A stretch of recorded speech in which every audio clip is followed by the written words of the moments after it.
আচ্ছা, কত কত টাকা কেজি দরে বিক্রি করলেন? আমি বিক্রি করছি 39 টাকা। আর সর্বনিম্ন বাজার কত চলছে? সর্বনিম্ন বাজার হলো বর্তমান যে নতুন সরকার আসবে, এই নতুন সরকারের কাছে আমাদের দাবি, নতুন সরকার যাতে কৃষকের এই সার কীটনাশকের দাম কমিয়ে দেয়, তাহলে কৃষক বাঁচতে পারবে।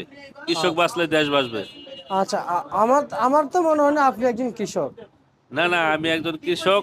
আমি একটা মাদ্রাসা চালাই, আমার মাদ্রাসার পাশে ক্ষেত আছে, সবাই করে মাল আমার মাদ্রাসার সামনে নামে, ওই দেখা দেখে আমিও কিছু মাল করি। মানে মানে আবাদ করেন? আবাদ করি ওই কৃষক নিয়ে। আচ্ছা আচ্ছা আচ্ছা আচ্ছা, বুঝতে যাক, মাশাআল্লাহ, উদ্যোগ এরকম উদ্যোক্তা উদ্যোক্তা ভালো। নতুন নতুন উদ্যোক্তা আপনাদের দিয়ে তো আমরা শিখবো।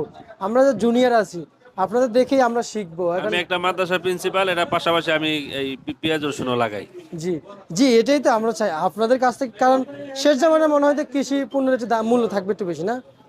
আশা করা যায়, কারণ কৃষক উৎপাদন না করলে সব না খেয়ে থাকতে হবে। জি জি, কিন্তু বাংলাদেশ কৃষি প্রধান দেশ, কৃষক না বাঁচালে দেশ বাঁচবে না।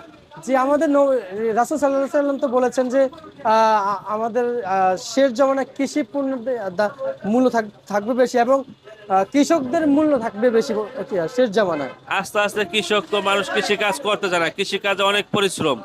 আর কৃষক প্রতিবারই মাইর খায়, 5 বার মাইর খায়, 1 বার পায়। কৃষকের দিকে কেউ তাকায় না।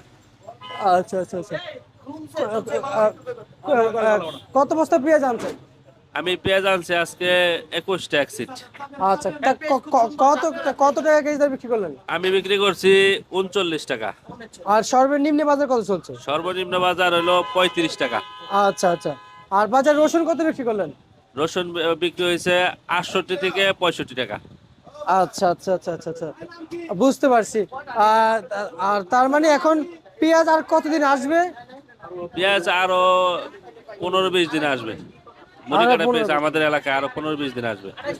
আচ্ছা আচ্ছা আচ্ছা আচ্ছা আচ্ছা, বুঝতে পারছি। ঠিক আছে, আমরা এবং আমি আপনাকে অসংখ্য অসংখ্য ধন্যবাদ জানাচ্ছি। এটা ছিল আজকে সর্বশেষ বাজার তালিকা।